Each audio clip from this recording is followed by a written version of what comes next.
Despite everything written about Jimi Hendrix since his death, vital questions remain unanswered. The joker to the thief.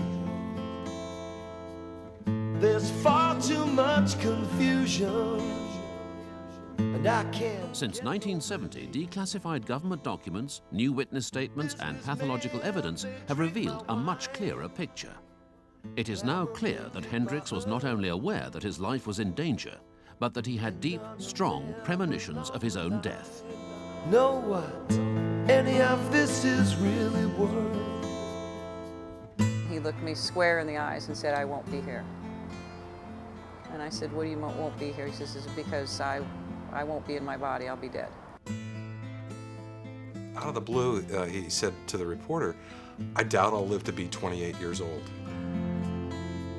There's no reason to get excited.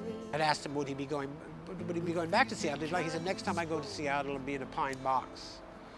There are many here among us now. And now, with the examination of declassified FBI documents from the 60s, it appears that Hendrix's death may be far more sinister. A political assassination. The 1960s saw a sea change in American politics and culture.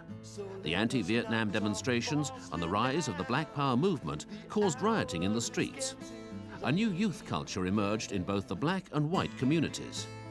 A paranoid Richard Nixon and the FBI's J. Edgar Hoover would go to any lengths to prevent the emergence of strong leaders that could influence these young men and women, even murder.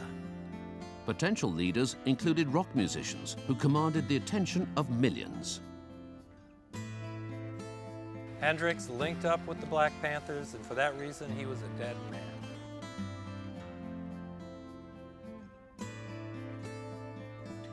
Two people are central to the Hendrix story.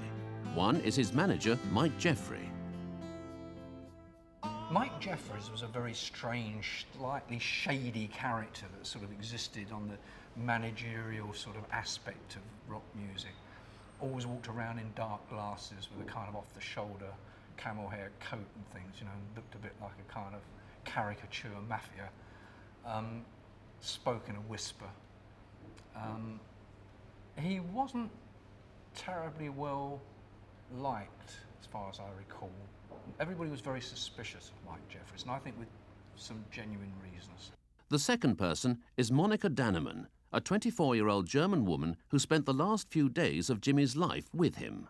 Monika was a kind of like ex-ice skating star that was sort of show business character, you know, and she wanted to get her foot in the door, I think, of celebrity rockdom, and Jimi was a great entrance. Monika's memories of the day before Jimi died were dim, but she remembered going to Ronnie Scott's club so Jimi could jam with Eric Burdon and his new band, War.